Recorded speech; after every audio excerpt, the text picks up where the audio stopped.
ఈ రోజు మన కంపెనీతో పాయింట్ కార్యక్రమంలో మనం మాట్లాడుకునే పాయింట్ ఏంటో తెలుసా? 2025ను పవన్ నామ సంవత్సరం అంటున్నారు. ఎందుకబ్బా అంటున్నారు అని చెప్పి నేను మొత్తం గిరా సోషల్ మీడియా అంతా సెర్చ్ చేస్తే దొరికిన సారాంశం ఏంటో తెలుసా? ఒక్కో నెల ఒక్కో అద్భుతం, ఒక్కొక్క జ్ఞాపకం, ఒక్కొక్క జ్ఞాపకానికి 100 ఏళ్ల ఆయుష్. 100 ఏళ్ల ఆయుష్ అని ఎందుకంటాం?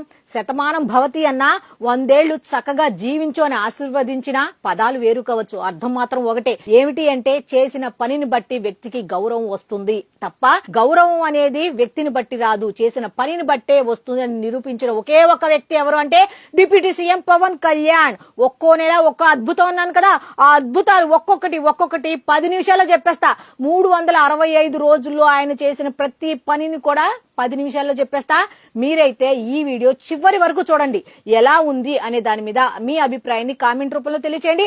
అంతేకాకుండా 10 మందికి షేర్ చేయండి. పవన్ కళ్యాణ్ ఈ సంవత్సరంలో ఏం చేయలేదు అని చెప్పుకునే వాళ్ళందరికీ కూడా ఏం చేశాడు అనేది కూడా చెప్పడం మన వంతు కావాలి. కాబట్టి ప్రతి ఒక్కరికి షేర్ చేయండి, మీ స్టేటస్ లో పెట్టండి. తప్పకుండా పవన్ కళ్యాణ్ చేసిన దాన్ని 10 మందికి చెప్పి తీరాల్సిన అవసరం ఆసన్నమైంది. కానీ విని ఎరుగని రీతిలో చరిత్రను తిరగరాశారంటున్నాడు. కాదు, చరిత్ర సృష్టించారు. తిరగరాయటం వేరు, సృష్టించడం వేరు. ఎందుకంటే ఆయన ట్రెండ్ ఫాలోవర్ కాదు, సెట్ చేస్తాడు. 2025లో ఏ విధంగా ట్రెండ్ సెట్ చేశాడు, ఏ విధంగా పనులతో ఎవరైనా స్టైల్ తో ట్రెండ్ సెట్ చేస్తారు. పనులతో కూడా చేస్తారా అంటే ఎందుకు చేయరు, చేస్తారు.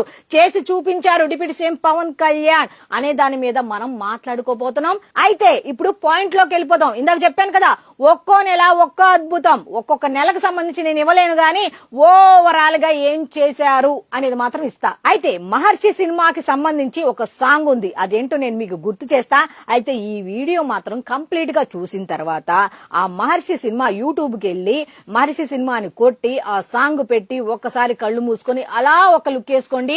డిప్యూటీ సీఎం పవన్ కళ్యాణ్ కి ఆ పాటకి మధ్య ఉన్న సంబంధం ఏంటి అనేది వింటే, ఊహించుకుంటే గూస్ బంప్స్ రాకపోతే అప్పుడు అడగండి. ఇదే కదా నీ కదా, ముగింపు లేనిదై సదా సాగదా, నీ కంటి రెప్పలంచున నీ మనస్సు నిండి పొంగిన నీటి బిందువే కదా నువ్వు వెతుకుతున్న సంపద. ఒక్కొక్క జ్ఞాపకానికి 100 ఏళ్ల ఆయు ఉందిగా, ఇంకెన్ని ముందు వేచెను అవన్నీ వెతుకుతూ పద. మనుష్యులందు నీ కదా మహర్షిలాగా సాగదా. అద్భుతం, మహాద్భుతం. ఈ పాటని ఒకసారి ఇందాక నేను చెప్పినట్టు అలాగా వింటూ కళ్ళు మూసుకొని పవన్ కళ్యాణ్ గారు 2025లో చేసిన ప్రతి పనిని తలుచుకుంటూ చూడండి.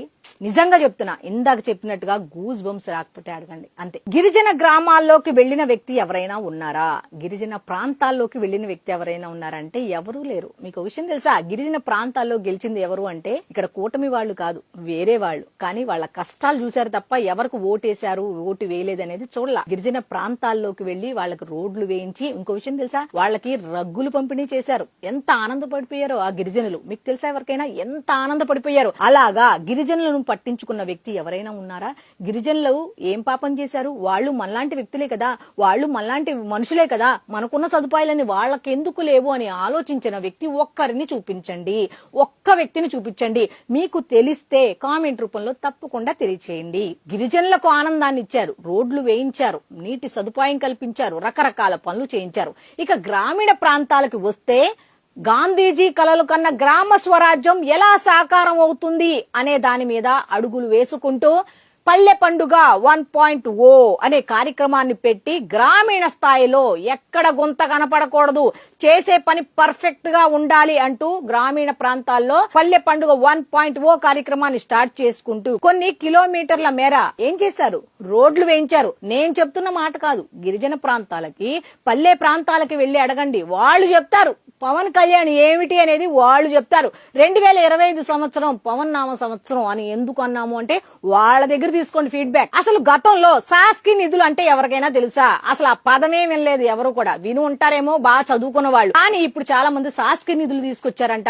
చంద్రబాబు నాయుడు గారంట కేంద్ర ప్రభుత్వానికి దగ్గరికి వెళ్లి 10,000 కోట్లు కావాలి, మేము చితికిపోయి ఉన్నాం ఈ విభజన తర్వాత అని అడిగితే కేంద్ర ప్రభుత్వం శాస్కి నిధుల ద్వారా 2,000 కోట్ల రూపాయలను విడుదల చేస్తే ఈ డిప్యూటీ సీఎం పవన్ పవన్ కళ్యాణ్ ఏం చేశారు అంటే ఆ సాస్కి నిధులకు కూడా న్యాయం చేశారు. శ్రీ సత్యసాయి బాబా శత జయంతి ఉత్సవాలకు సంబంధించి కొన్ని కోట్లు అక్కడ వచ్చే భక్తులకి అలాగే అక్కడ మౌలిక సదుపాయాలకి కేటాయించి మిగిలినది గ్రామాలలో ఈ పల్లెటూర్లలో రోడ్లు వేయించడానికి నీటి సదుపాయాలు కల్పించడానికి కేటాయించారంట. ఓహో, సాస్కి నిధులు అంటే ఇవే కేంద్ర ప్రభుత్వం నుంచి వస్తాయా, వాటిని మనం తిరిగి కట్టక్కర్లేదా, అవునా అని అందరికీ తెలియజేశారు. మరి అంతటితో ఆపేస్తారా? అంతటితో ఆపలా, అది ప్రారంభం మాత్రమే.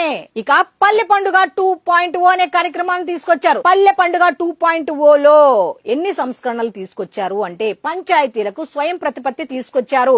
వాళ్ళ సమస్య వాళ్లే పరిష్కరించుకోవాలి, వాళ్ళ దగ్గర నిధులు ఉంటే వాళ్లే పరిష్కరించుకుంటారు అన్నట్టుగా పంచాయతీలకు స్వయం ప్రతిపత్తి తీసుకొచ్చారు. ఇంకా అంతటితో ఆగల, ఒక ఉద్యోగి పని చెయ్యాలి అంటే అతను సంతృప్తికరంగా ఉంటే మాత్రమే చేస్తాడు కదా. మరి అటువంటి సంతృప్తిని ఎలా కలిగించాలి అన్న ఉద్దేశంతో బాగా ఆలోచించి చుట్టుపక్కనున్న అధికారులు చాలా మంది పెద్దవాళ్లు ఉన్నారు, చదువుకున్న వాళ్ళు ఉన్నారు, వాళ్ళ జ్ఞానాన్ని మనం ఉపయోగించుకోవాలి అని ఒక అడుగు ముందుకేసి వాళ్ళ సలహాలు సూచనలు తీసుకొని 10,000 మందికి పదోన్నతులు కల్పించి వాళ్లతో మాట మంతి కార్యక్రమాన్ని నిర్వహించారు. అలా ఎవరైనా చేసేవాళ్లు ఉన్నారా? మాట మంతి ఏదో ఒకవేళ పదోన్నతులు కల్పించినా ఏదో కల్పిస్తారు, అక్కడతో అయిపోతుంది. మళ్ళీ వాళ్ళని పిలిపించి అక్కడున్న సమస్యలు తెలుసుకునే వాళ్ళు ఎవరైనా ఉన్నారా అంటే నేను ప్రతి నెల జరుగుతున్నది ఇస్తున్నాను గానీ అదే నెల జరుగుతుంది అనేది నేను ఇవ్వట్లా. అవగాహనకు వచ్చిన ప్రతి విషయాన్ని 2025లో ఆయన చెప్పిన ప్రతి మాటని మీకు తెలియజేస్తున్నాను.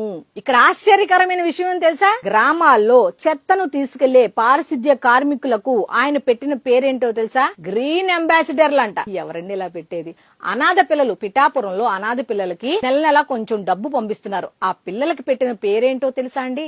ఆశ్చర్యపోతారు. దేవుడు బిడ్డలట. ఎవరండి ఇలా పెట్టేది? ఉప్పాడలో మత్స్యకారుల దగ్గరికి వెళ్లి 100 రోజుల సమయం ఇవ్వండి, నేనున్నా 100 రోజులే, నాకు ఎక్కువ వద్దు, కరెక్ట్ గా 100 రోజులు ఇవ్వండి, నేను అనుకున్నది చేపిస్తాను అంటూనే ఏదో కేవలం వాళ్ళు చెప్పిన తీర ప్రాంత కోతకు సంబంధించి అక్కడ రక్షణ గోడకు సంబంధించిన విషయాలు మాత్రమే పట్టించుకోలా. మత్స్యకారులు ఇబ్బంది పడకుండా పెరుగుతున్న సాంకేతికతను ఏ విధంగా అందిపుచ్చుకోవాలి అన్న ఉద్దేశంతో అక్కడ కొంతమంది మత్స్యకారులను ఈ కేరళ గాని లేకపోతే కొన్ని రాష్ట్రాలకు పంపించి ట్రైనింగ్ ఇప్పించారు.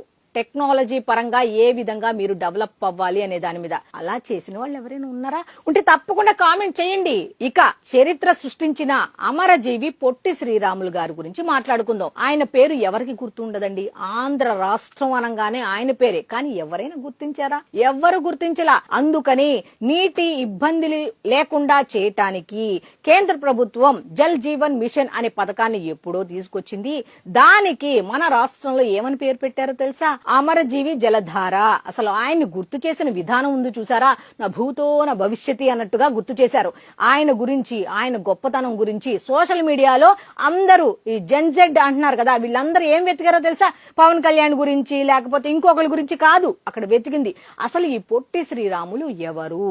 ఈయనకి నెల్లూరు జిల్లా పొట్టి శ్రీరాములు ఆ జిల్లాకే ఎందుకు పరిమితం చేశారు? అసలు డిప్యూటీ సీఎం పవన్ కళ్యాణ్ నోట్లో ఆయన పేరు ఎందుకు వచ్చింది అని సెర్చ్ చేసేలాగా చేశారు డిప్యూటీ సీఎం పవన్ కళ్యాణ్. అంతటితో నాగారా? కాదు. పోలవరానికి కూడా ఆ మహానుభావుడి పేరు పెట్టాలి అని ఆలోచించిన ఏకైక వ్యక్తి. అక్కడ కూడా అధికార ధిక్కరణ కాదు, నారా చంద్రబాబు నాయుడు గారి సలహా తీసుకుంటాం. కూటమి అంటే నా ఒక్క డెసిషన్ కాదు, చాలా మంది ఉంటారు, వాళ్ళందరి అభిప్రాయం తీసుకుంటాను, నాకు మాత్రం అనిపించింది మీతో షేర్ చేశా అంటూ పదవి బాధ్యత అనే కార్యక్రమంలో చెప్పారు. కాదంటారా? అలా చెప్పేవాళ్ళు ఎవరైనా ఉన్నారంటారా? ఉంటే తప్పకుండా కామెంట్ చేయండి. అరే, ఇందాక గిరిజన ప్రాంతాల గురించి చెప్పుకున్నాం కదా, స్వాతంత్రం వచ్చిన తర్వాత కూడా కరెంటు లేని గ్రామాలు ఉన్నాయంట. ఆయన గుర్తించారు, వాళ్లకి వెలుగులు నింపారు. పాపం వాష్రూమ్ కి వెళ్లాలన్నా, అర్ధరాత్రి పూట వాష్రూమ్ కి వెళ్లాలన్నా, లేకపోతే బయట పనులకు వెళ్లిన మగవాళ్ళు ఇంటికి రావాలన్నా వాళ్ళు పని చేసుకుంటూ అమ్మో ఈ టైం చీకటిగా ఉంటది, ఇంటి దగ్గర పిల్లలు, ఆడపిల్లలు, ఆడవాళ్లు ఏం చేస్తుంటారా అన్న భయంతో బిక్కుబిక్కుమంటూ బయటకు వెళ్లినా తిరిగి మళ్లీ చీకటి పడే లోపు వచ్చే పరిస్థితి. అంత గమనించే నాయకుడు ఎవరున్నారండి? మీరు ఎవరినైనా చూసారా? వాళ్ళ జీవితాల్లో వెలుగులు నింపారు. ఇంతకన్నా ఏం చెప్పాలి? పవన్ కళ్యాణ్ ఏమిటి? 2025 పవన్ నామ సంవత్సరం కాకుండా ఉంటుందా అని చెప్పడానికి. ఇక రాజోలు విషయానికి వస్తే అక్కడ రాజోలులకు సంబంధించి ఒక కార్యక్రమంలో పాల్గొనడం జరిగింది. అక్కడ శంకర్ గుప్తానికి సంబంధించి కొబ్బరి రైతులు పాపం అక్కడ డ్రైనేజీ వ్యవస్థ సరిగ్గా లేక ఉప్పు నీటి వల్ల ఇబ్బంది పడుతూ కొబ్బరి చెట్లు చనిపోతున్నాయి, మమ్మల్ని ఆదుకోండి డిప్యూటీ సీఎం పవన్ కళ్యాణ్ గారు అంటే అక్కడికి వెళ్లి మాట్లాడారు. ఏమడిగారో తెలుసా? అరే మీరందరికీ మేము ఆదుకుంటాం, మేము భరోసా ఇస్తాం అని చెప్పి ఏదో అంటారు కదా, ఒక దేవుళ్లాగా రెండు చేతులు ఇలా చెప్పేసి హామీ ఇచ్చేసి రాలా. 45 రోజులు సమయం ఇవ్వండి, 45 రోజులు మాత్రం నాకు సమయం ఇవ్వండి, 45 రోజుల్లో నేనేం చెయ్యాలి అనుకున్నది చేసి చూపిస్తా, ఏదో వచ్చానా వెళ్ళానా అనే తట్టు కాకుండా అని 45 రోజులు టైం తీసుకొని ఏం చేశారో తెలుసా అండి? దాదాపు 20 కోట్ల రూపాయలకు పైగా ఆ డ్రైనేజీ వ్యవస్థకు సంబంధించిన పనులు నిన్నే వర్చువల్ గా స్టార్ట్ చేశారంట. నిన్న ప్రారంభమయ్యాయి. 45 రోజులు టైం అన్నారు కాబట్టి ప్రారంభించాల్సిన అవసరం ఉంది కాబట్టి ఈ కార్యక్రమానికి నిన్న వర్చువల్ గా శంకుస్థాపన చేశారంట. ఎవరండి ఇచ్చిన మాటని ఇచ్చిన కాలంలో చేసేవాళ్ళు? ఎవరండి? అసలు జీతం తీసుకోకుండా పనిచేసేవాళ్ళు ఉన్నారా? నేనైతే జీతం తీసుకునే చేస్తున్నా, మీరైనా ఎక్కడైనా జీతం తీసుకునే చేస్తారు. ఆయన మాత్రం జీతం తీసుకొని చేయట్లా, ఇంకా తన సొంత నిధులను కేటాయిస్తున్నారు. ఆ జీతం కూడా ఎందుకు తీసుకోవట్లేదంటే ప్రభుత్వం నుంచి తీసుకుంటున్నారు. ఆ తీసుకున్న ఎవరికి ఖర్చు పెడుతున్నారు తెలుసా అండి? అనాథ పిల్లలకు. భర్త చనిపోయి పాపం మనం ఆ పేరు అనకూడదు కానీ కొంతమంది వితంతువులు ఉంటారు కదా, వాళ్ళకి నెల నెల పంపించడానికి, కొంతమంది వృద్ధులు ఉంటారు కదా, పిల్లలు లేని వాళ్ళు లేకపోతే చూడని వాళ్ళు ఉంటారు కదా, వాళ్ళకి నెల నెల పంపిస్తున్నారట. ఇంతకన్నా చేసేవాళ్ళు ఎవరుంటారండి? ఒక్కసారి చెప్పండి, ఇంతకన్నా ఎవరైనా ఉన్నారా? అయితే 2022లో ఒక సభను నిర్వహించాలి అన్న ఉద్దేశంతో ఏం చేశారు అంటే ప్లేస్ కోసం వెతికారు. ఎవరు ఇవ్వలా. కానీ ఇప్పటం గ్రామం ప్రజలు మాత్రం అన్నా మేమిస్తాం, మేమున్నాం అన్నట్టుగా ముందుకొచ్చి ఇచ్చారు స్థలం. మరి ఆ స్థలం ఇచ్చినందుకు గత ప్రభుత్వం ఏం చేసిందంటే పాపం వాళ్ళ ఇళ్లు ఎందుకు రోడ్లు వెడల్పు చేస్తున్నాం అన్న ఉద్దేశంతో వాళ్ళ ఇళ్లు కూలగొడితే అక్కడికి వెళ్లి పరామర్శించి నేనున్నా అంటూ చెప్పడమే కాకుండా పదవిలోకి వస్తా మిమ్మల్ని కలుస్తా అంటూ ఒక పెద్దావిడికి నాగేశ్వరమ్మ, ఇండ్ల నాగేశ్వరమ్మ అని ఆవిడికి మాట ఇచ్చారు. మాట ఇచ్చిన మాట మీద నిలబడ్డాడు. మొన్నే వెళ్లి ఆమెను పరామర్శించారు. అక్కడ ఏం చేశాడో తెలుసా ఎవరికైనా? ఆమెకి ఆరోగ్య భద్రతకు సంబంధించి ఆమెకి భరోసా ఇచ్చారు. ఎటువంటి అవసరం ఉన్నా నీ పెద్ద కొడుకుగా నేనున్నానమ్మా అంటూ. ఇంకో విషయం ఏంటి అంటే వాళ్ళ మనవడు, ఆ బామ్మగారు వాళ్ళ మనవడికి కొద్దిగా ఏదో అనారోగ్య సమస్యలు ఉంటే ఆ పిల్లాన్ని కూడా దత్తత తీసుకున్నారు. నెల నెల డబ్బులు పంపిస్తా అన్నట్టుగా 1 లక్ష రూపాయలు కూడా కేటాయించారట. ఏమన్నా అవసరాలు ఉంటే వాడుకోండమని. ఇంకెంతకన్నా ఎవరుంటారండి? ఒకసారి చెప్పండి. మరి 2025ని ఏమంటారు? మీరేమంటారు కూడా మీ అభిప్రాయాన్ని కామెంట్ రూపంలో తప్పకుండా తెలియజేయండి. ఇక పండుగలు ఫంక్షన్స్ కు వస్తే టీచర్స్ డే అంట. పిఠాపురం ఎమ్మెల్యే తాలూకా అనే పేరు ఎందుకు వచ్చిందో తెలుసా? టీచర్స్ డే కి గిఫ్ట్లంట, వరలక్ష్మి వ్రతానికి గిఫ్ట్లంట, దసరా కానుకలంట. ఇలాగ ఏ ఎమ్మెల్యే అయినా వాళ్ళ నియోజకవర్గాల్లో చేశారండి? ఒకసారి చెప్పండి.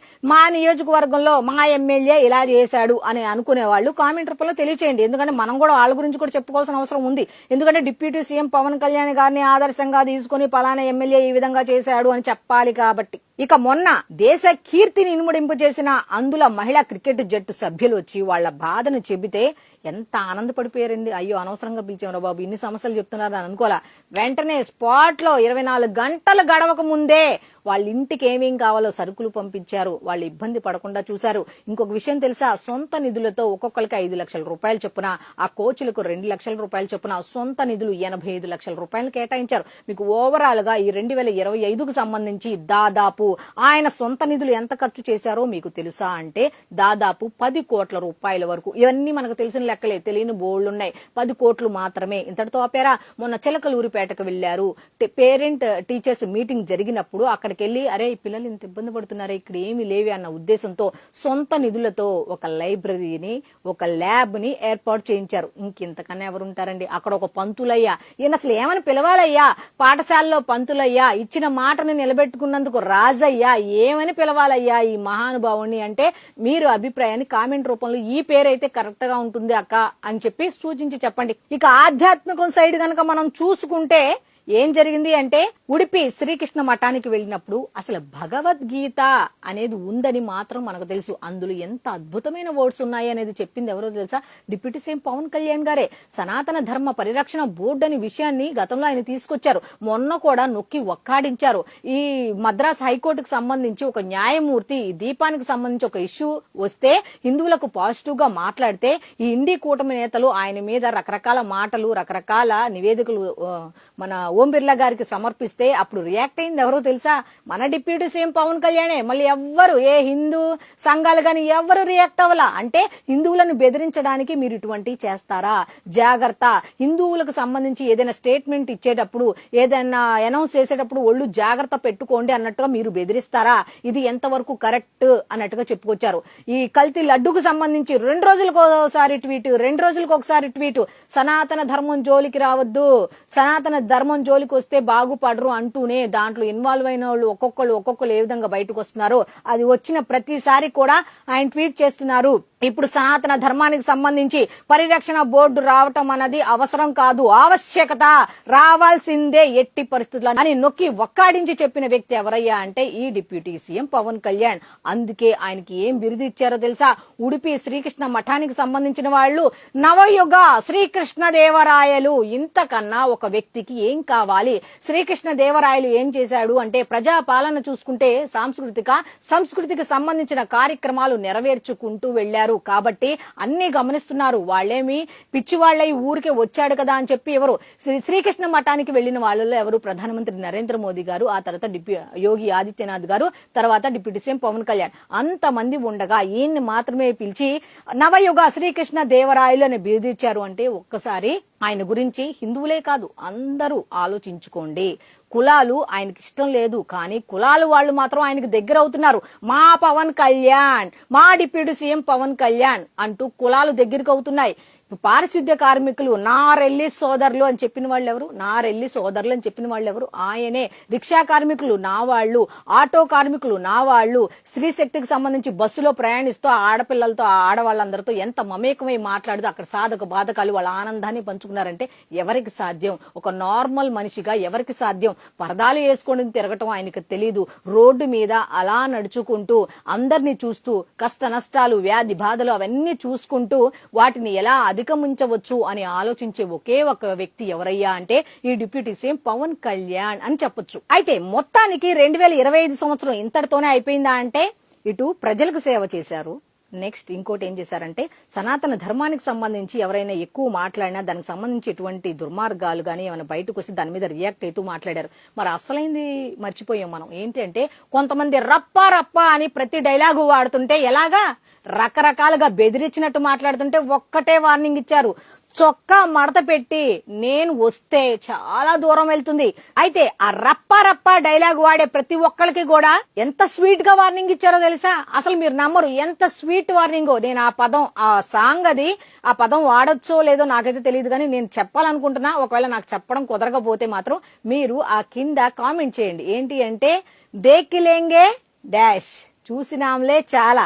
ఎవరికి ఈ రప్ప రప్ప అని డైలాగ్ ఎవరైతే చెప్పారో వాళ్ళందరికీ అబ్బబ్బబ్బబ్బా నా భూతో నా భవిష్యత్ అన్నట్టుగా దేకిలేంగే చూసినాంలే చాలా అన్నట్టు కౌంటర్ ఇచ్చారు. కౌంటర్ కూడా ఇంత స్వీట్ గా అందరికి అర్థమయ్యేలాగా ఇవ్వచ్చా అని ఇగో ఈయన చూసి నేర్చుకోవచ్చు. ఇక సినిమాల గురించి అంటారా, అటు ఓజీ, ఇప్పుడు ఉస్తాద్ భగత్ సింగ్ సంబంధించి ఇక చెప్పనే అవసరం లేదు. కాకపోతే చాలా మంది చెప్పుకుంటున్న మాట ఏంటి అంటే డిప్యూటీ సీఎం అయ్యాక సినిమాలు చేయాలా అంటే చెయ్యాలి. ఎందుకంటే దందాలు చేయటం రాదు, కమిషన్లు తీసుకోవడం రాదు, మరి పార్టీని పోషించుకోవాలి కాబట్టి సినిమాలు చేయక తప్పదు. పైగా ఈ సినిమాలన్నీ కూడా గతంలో సంతకం చేసినాయి, ఇప్పుడు చేసినాయి కాదు. ఒకవేళ భవిష్యత్తులో కొత్త చేస్తే చేయొచ్చు, చేయకూడదని రాజ్యాంగంలో లేదు కదా. ఇది నేను కాదు, చాలా మంది చెప్పిన మాట, పెద్ద వాళ్ళు జేపీ లాంటి వాళ్లే చెప్పిన మాట ఇది. కావాలంటే యూట్యూబ్కి వెళ్ళండి, సెర్చ్ చేసుకోండి. ఉండవల్లి అరుణ్ కుమార్ గారు కూడా డిప్యూటీ సీఎం పవన్ కళ్యాణ్ గురించి మనసులో ఏముందో మనకు తెలియదు, కానీ బయటకు మాత్రం అరే కాబోయే సీఎం అంటూ రకరకాలుగా పొగిడారు. ఇవన్నీ మన మాటలు కాదు, యూట్యూబ్కి వెళ్ళి ఒక సెర్చ్ కొట్టండి. డిప్యూటీ సీఎం పవన్ కళ్యాణ్ గురించి రాని పదం, రాని మాట, అది కూడా గొప్పగా అనేది అస్సలు ఉండదు. అయితే నేను కన్క్లూజన్ గా ఒకటే చెప్తా, ఇన్ని చేసినందుకు అయినా సరే మనం 2025ను ఏం చెప్తాము అంటే పవన్ నామ సంవత్సరం అనే చెప్తాం. ఎందుకంటే ఒక్కో నెల ఒక్కో అద్భుతం, ఒక్కొక్క జ్ఞాపకం, ఒక్కొక్క జ్ఞాపకానికి 100 ఏళ్ల ఆయుష్ అని. సో 2026 ఇంకా అద్భుతంగా ఉండబోతోంది అని చెప్పడానికి 2025 జస్ట్ శాంపిల్ మాత్రమే బ్రో.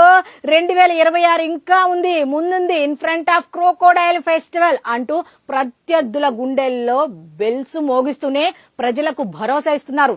మీ పెద్ద కొడుకుని నేనున్నా. నేను వస్తా, మిమ్మల్ని చూస్తా, అన్ని మీరు నాకు చేయాల్సిన పని ఏంటంటే సహకరించండి, నేను చేసేది నేను చేస్తా అంటూ ఆయన ముందుకు వెళ్ళిపోతున్నారు. మనందరం కూడా అలా పని చేసేవాడికి, డిప్యూటీ సీఎం పవన్ కళ్యాణ్ అని కాదు, పని చేసే ప్రతి ఒక్కళ్ళకి ప్రోత్సాహకాన్ని ఇద్దాం, సంతోషాన్ని ఇద్దాం. ఎవరైనా మన దగ్గరికి వచ్చి రప్ప రప్ప అంటే పక్కకెళ్ళు వెర్రి పప్ప అని చెప్పే విధంగా మనం కూడా రెడీ అవ్వేటట్టుగా ఈ 2026 సంవత్సరంలో అడుగు పెడదాం. డిప్యూటీ సీఎం పవన్ కళ్యాణ్ ఏం చెయ్యబోతున్నారా, ఏం చేస్తున్నారా అనే దాని మీద ఫోకస్ చేసి 10 మందికి పని చేసేవాడు ఈ విధంగా ఉంటాడు ఆదర్శప్రాయంగా అనే విషయాన్ని తెలియజేద్దాం. ఇది ఈనాటి కమ్ టు ద పాయింట్ కార్యక్రమం. మళ్ళీ రేపటి కమ్ టు ద పాయింట్ కార్యక్రమంలో కలుసుకుందాం. అంతవరకు సెలవు, నమస్కారం.